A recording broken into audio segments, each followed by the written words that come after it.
Assalamualaikum warahmatullahi wabarakatuh. Untuk hari ini kita akan membahas tentang hukum-hukum dasar kimia. Ya. Ada 4 hukum dasar kimia yang akan kita bahas untuk kali ini, yaitu hukum kekekalan massa atau hukumnya Lavoisier, kemudian hukum perbandingan tetap, hukum Proust, hukum perbandingan berganda, hukum Dalton, dan hukum perbandingan volume, hukum De-Lusac. Kita bahas satu persatu. Yang pertama yaitu hukum kekekalan massa, hukum yang disampaikan oleh Lavoisier. Nah, pada hukum kekekalan massa di sini berlaku massa sebelum dan sesudah reaksi adalah sama. Ya. Jadi bisa kita lihat di sini percobaan reaksi antara larutan kalsium klorida dengan natrium sulfat. Massa sebelum direaksikan adalah 300,23 gram.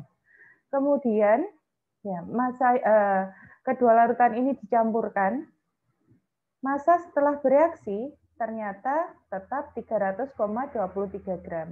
Hal ini menunjukkan bahwa massa sebelum reaksi dan sudah reaksi adalah sama.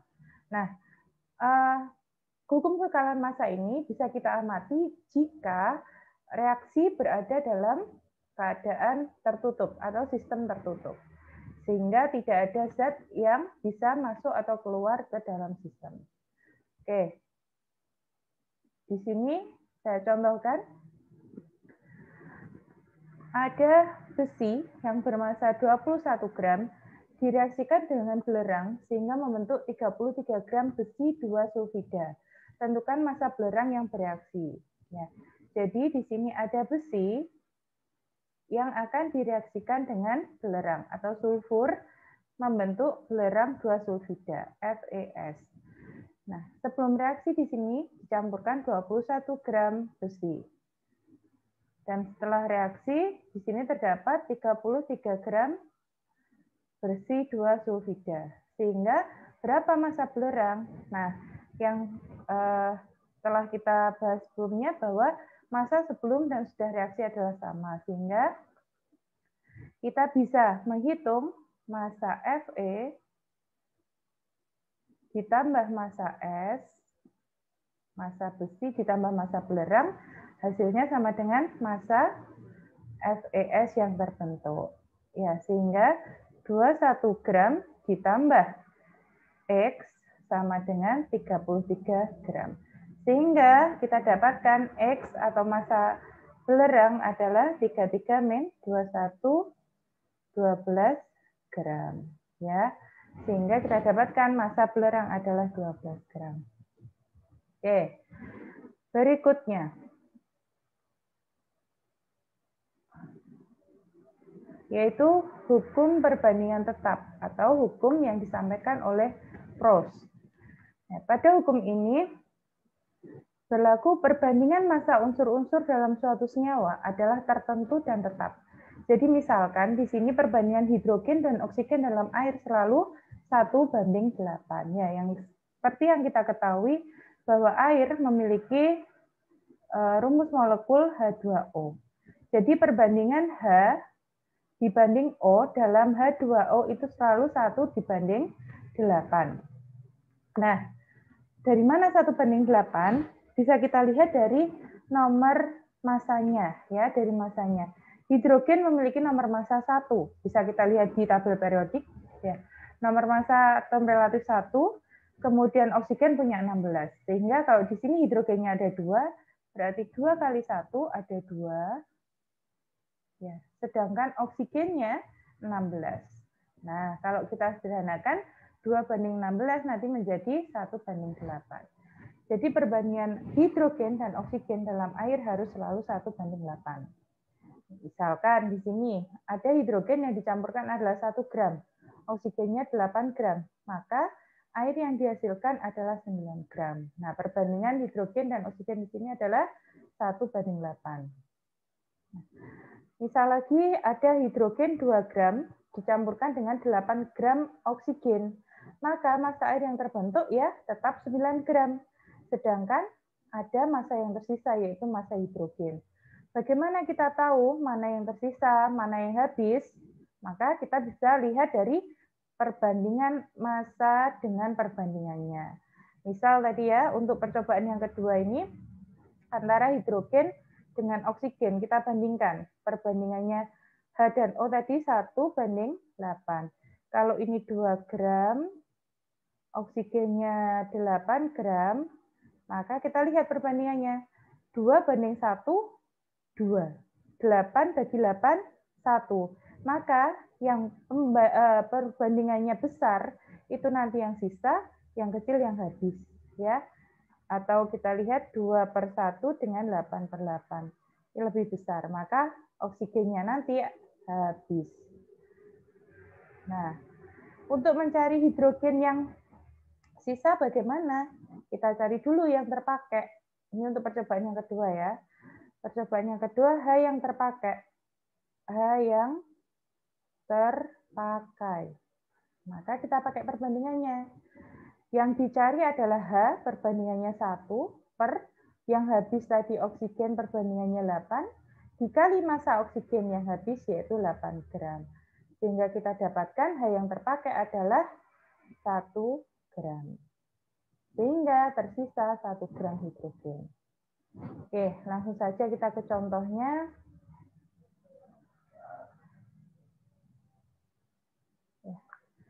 Di sini ada perbandingan massa besi dan belerang dalam pembentukan besi 2 sulfida adalah 7/4. Jadi ini mau perbandingan antara Fe dengan S dalam pembentukan besi 2 sulfida, FeS. Perbandingannya adalah 7/4. Nah, dari perbandingan ini sebenarnya kita bisa mengetahui perbandingan FeS, yaitu dari penjumlahan ini, penjumlahan Fe dan S. Kita buat perbandingannya 11. Nah, berapa massa besi yang dapat bereaksi dengan 8 gram belerang? Berarti pertanyaannya massa besi. Ya, massa besi. Kita pakai perbandingannya.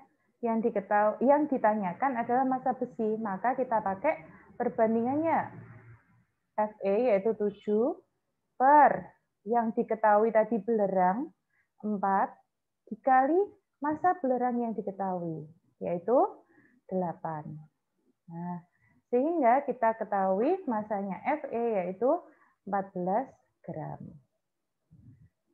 Yang kedua, di sini ya, untuk membentuk FeS, besi 2 sulfida, maka kita bisa tahu massa FeS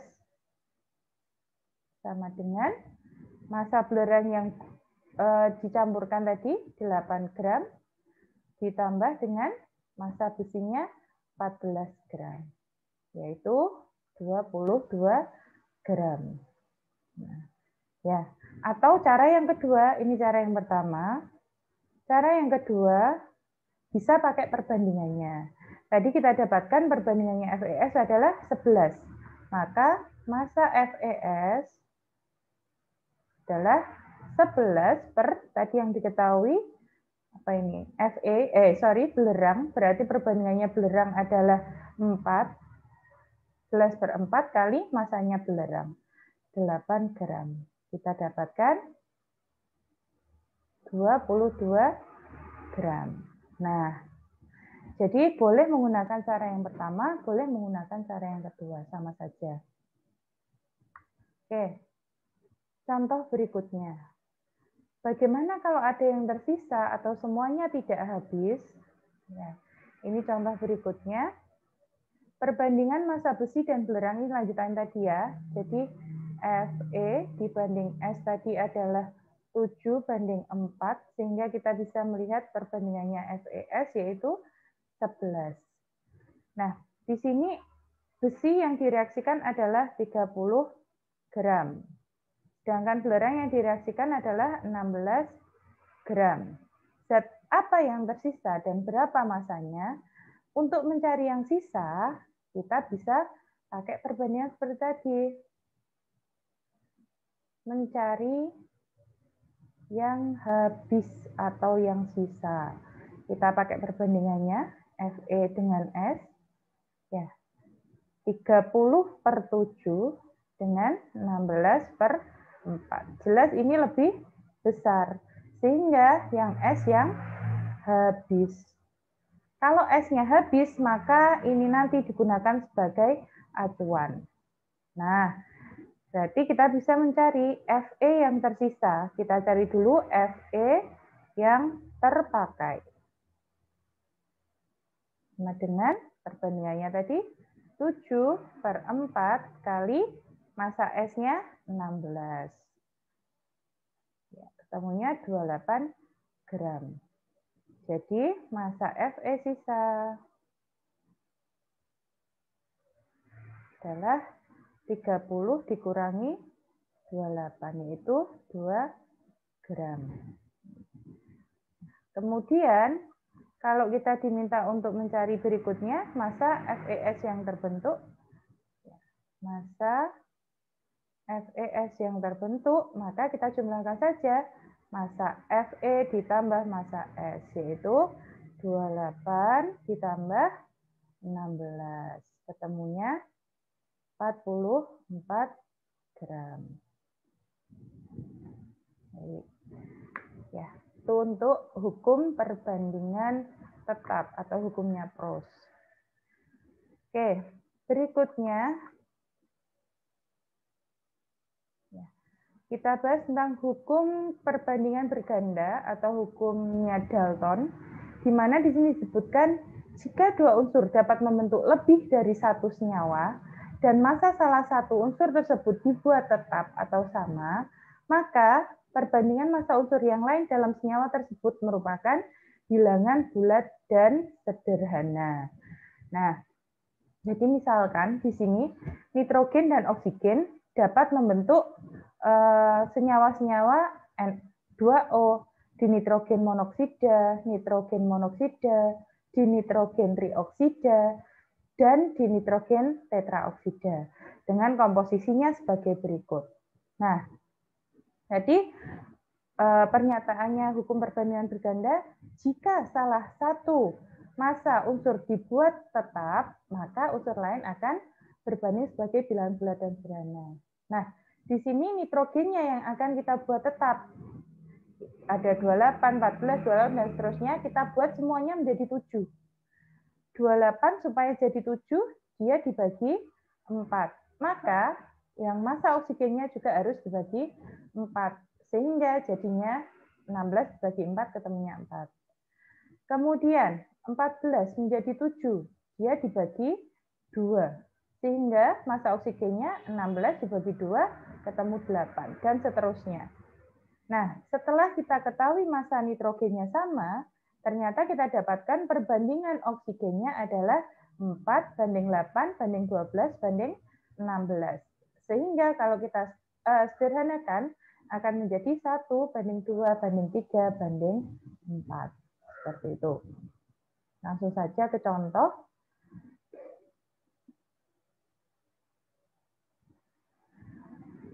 Unsur A dan B membentuk dua senyawa dengan komposisi sebagai berikut. Ya, ini jadi ada senyawa 1 yang komposisi A-nya 40% dan B-nya 60%. Kemudian ada senyawa 2 yang massanya A 50% dan B-nya 50%. Nah, pertanyaannya, perbandingan massa A di dalam senyawa 1 dan 2 pada B tetap. Nah, di sini sudah diketahui bahwa B-nya harus tetap. Maka untuk memudahkan menghitung, kita sederhanakan dulu persentase ini. Ya, 40% dan 60% ini A dan B. Ya. 40%, 60% kita sederhanakan jadi 2/3. Kemudian 50/50 kita sederhanakan jadi 1/1. Nah, tadi yang diminta adalah perbandingan A di mana B-nya tetap. Nah, kalau B-nya tetap, maka di sini 31 kita buat tetap menjadi 33. 3, supaya jadi 3, kan tetap dikali 1. Maka yang ini A-nya juga dikali 1, jadi tetap 2. Kemudian, yang senyawa kedua, B-nya dari 1 menjadi 3, itu dikali 3. Ya. Sehingga yang A-nya juga harus dikali 3, jadinya 3. Nah, sehingga perbandingan A pada senyawa 1 dan 2, di mana B-nya sama adalah 2/3. Perbandingan A dalam senyawa 1 dan 2 untuk B1 dan 2 ya, sorry. Untuk B tetap adalah 2:3. Ya, itu untuk hukumnya Dalton atau hukum perbandingan tetap. Oke, berikutnya. Yang terakhir yaitu hukum perbandingan volume atau hukum Gay-Lussac. Ya. Bila diukur pada suhu dan tekanan yang sama, volume gas yang bereaksi dan gas hasil reaksi berbanding sebagai bilangan bulat dan sederhana. Ya, contohnya saja di sini, misal ya, di sini saya punya reaksi antara gas metana dengan oksigen akan menghasilkan, ya semuanya ini harus dalam fase gas ya. Jadi hukum perbandingan volume ini berlaku untuk fase gas, menjadi CO2 dan H2O. Nah, sebelumnya harus kita setarakan dulu koefisiennya. Jadi kita setarakan, C-nya sudah sama, H-nya dikali 2, O-nya yang kanan jadi 4, berarti ini dikali 2. Nah, kalau misalkan gas metananya dibakar adalah 5 liter, berapa oksigen yang diperlukan untuk membakar habis ini, CH4 5 liter ini, ya, maka kita bisa lihat dari perbandingannya. Perbandingan koefisien dari CH4, O2, CO2, dan H2O adalah 1:2:1:2. Sehingga untuk mengetahui volume O2 bisa kita cari dari 2/1. 1 dari mana? Dari koefisiennya CH4 ini. Karena yang diketahui adalah CH4. Dikali 5 liter. Ketemunya 10 liter. CO2 juga seperti itu. Koefisiennya 1. Berarti 1/1 kali 5. Ketemunya 5 liter. Ini perbandingannya 2 sama seperti oksigen tadi. Ketemunya 10 liter. Ya. Oke, jadi seperti itu untuk hukum perbandingan volume atau hukumnya Gay-Lussac. Perlu diingat bahwa ini berlaku untuk gas. Ya. Contoh, amonia dibuat dari reaksi gas nitrogen dengan hidrogen menurut persamaan ini. Berapa volume gas nitrogen yang diperlukan untuk membuat 10 liter amonia? Untuk membuat 100 liter amonia, maka di sini kita ketahui reaksi ini sudah setara. Ya. Di sini perbandingan nitrogen dengan hidrogen menjadi amonia. Perbandingannya adalah 1:3:2. Sehingga untuk membuat 100 liter amoniaknya ini 100 liter, maka bisa kita dapatkan nitrogennya 1/2 kali 100, yaitu 50 liter.